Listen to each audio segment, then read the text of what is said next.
We had the fox last week, didn't we? He's never done one, apparently. Myers definitely hasn't done one, so it's his first ever. What do you think, Mel? What do you think of the performance? Really pleased with the effort. I was really impressed with Italy and their performance and their willingness to be physical against us and come up with some really out of the ordinary type tactics around short kicks and all that sort of stuff. So I was really impressed with the way they handled the game. Obviously they played with a lot of pride, scrambled really well defensively. I don't know how many tries they saved, through the whole course of the 80 minutes. But I was really pleased with the effort. We sort of stuck to our guns and got some reward as the game progressed. Might as well rip the band-aid off. What do you think of your halves? Although they both handled it really, really well. So I thought they worked together really well. They shared the workload, kicking game. I thought it worked. So I mean, obviously, we can get better when we start to look at what our best combinations are going to be. But really happy with the way the players have handled, all the merry-go-round, if you want to call it, with the team and things like that. But we'll get. I've got a great challenge next week, so we'll be right and ready to go. Leo suggested that you should draw the names out of a hat. Who said that? Leo Epifano. All right. What's that mean, Dave? What's that mean? Draw the names out of the hat. Yeah. Oh, okay, do it that way. So he was was he pleased with the two players, was he? He said they went all right, yeah. Tough decision, he said. It is a tough decision. Yeah, we all know that. Speaking of tough decisions, your back row as well, you had Crichton's one of your best in the 2 games so far. He misses out. The bloke next to you wins man of the match. Cameron was great. Marto scored a try. How good is that? Plays into them and he doesn't go. Yeah, well, that's the Kangaroos. That's wearing the green gold jersey. We've got great depth in our footy team. The 24 players are worthy of playing in their positions going forward. So that's the beauty of it all. Like I said, everyone deserves to be there. So I've got to make those tough decisions very soon. Now, how's Reg? He's got a pretty severe cork, so we've got to manage that really well through the week. See how he comes up tomorrow. So he's already getting treatments. That's a good thing about, I guess, being in camps, that you can treat it 24 hours a day, and I think Reg will do that, and hopefully he'll come up okay.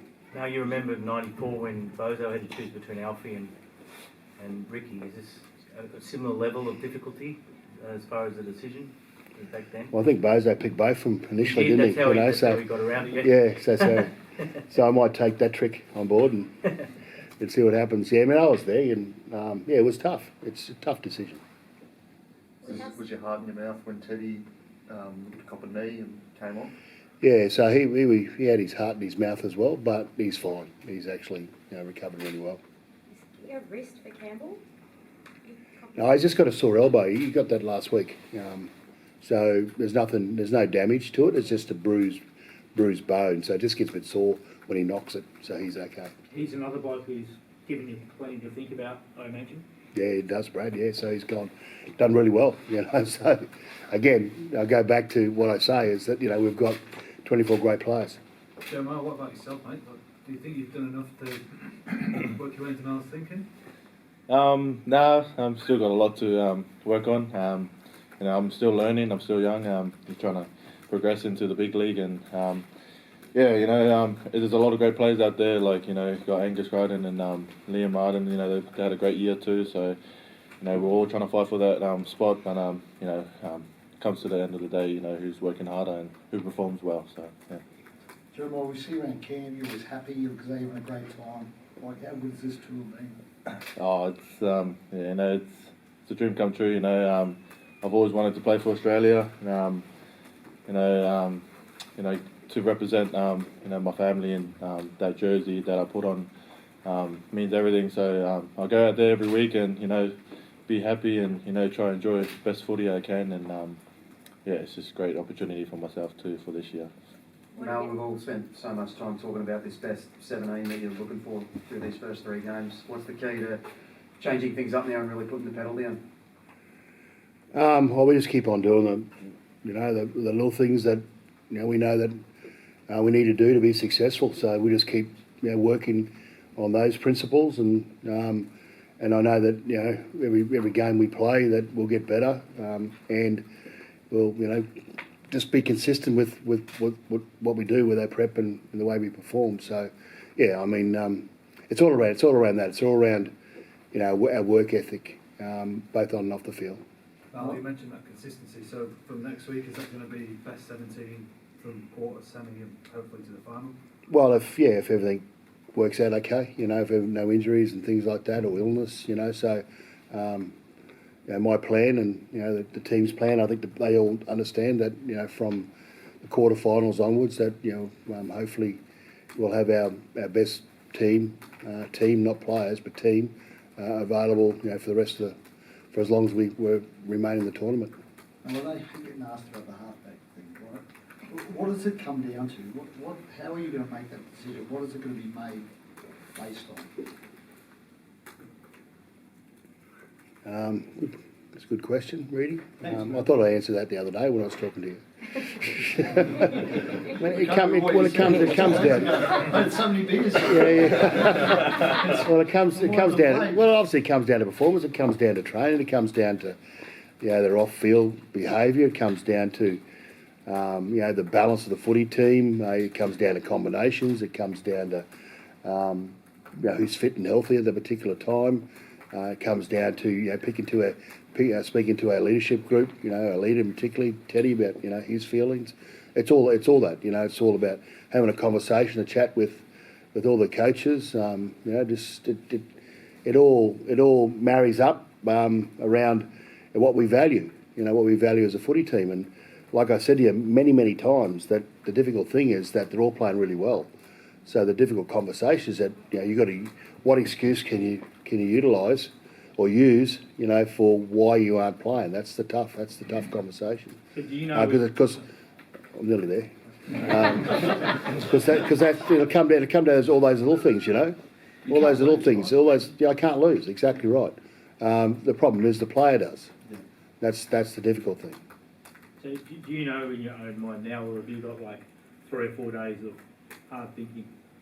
We'll go review the tape again, because they all both played together tonight, and so but yeah, it's in the back of your mind, as a coach. In the back of your mind, you sort of try to pick your best 17 as you go along, and honestly, had a dream last night about what the team should be, and how important the bench is, and things like that.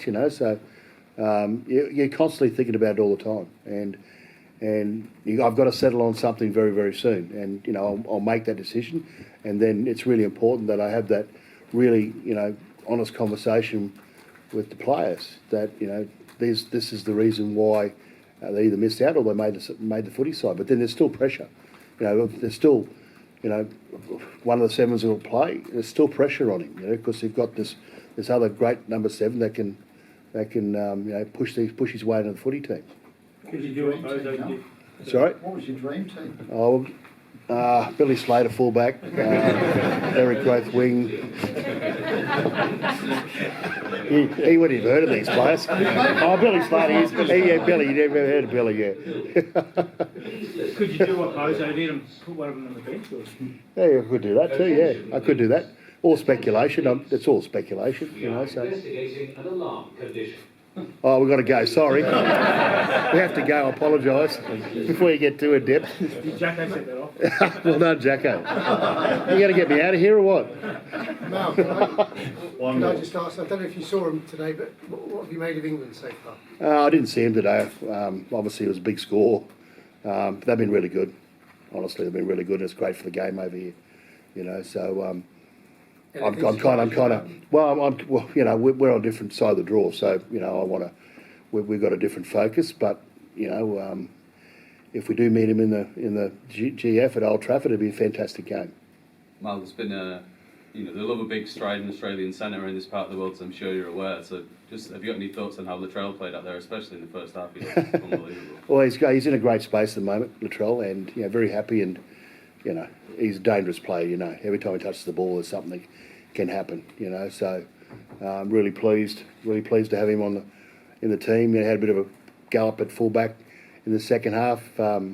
get his wind up, match fitness up. But I thought he handled it really well. You take for a walk around St Helens so you can watch him sign autographs for a change. Nothing wrong with that.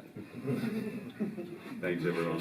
Thank you. Can you just say, like, how does it build in back in, like, this murals of you just going on the staircase here? Well, my time has come, Brad. I'm happy for the boys, the team to have the limelight, mate.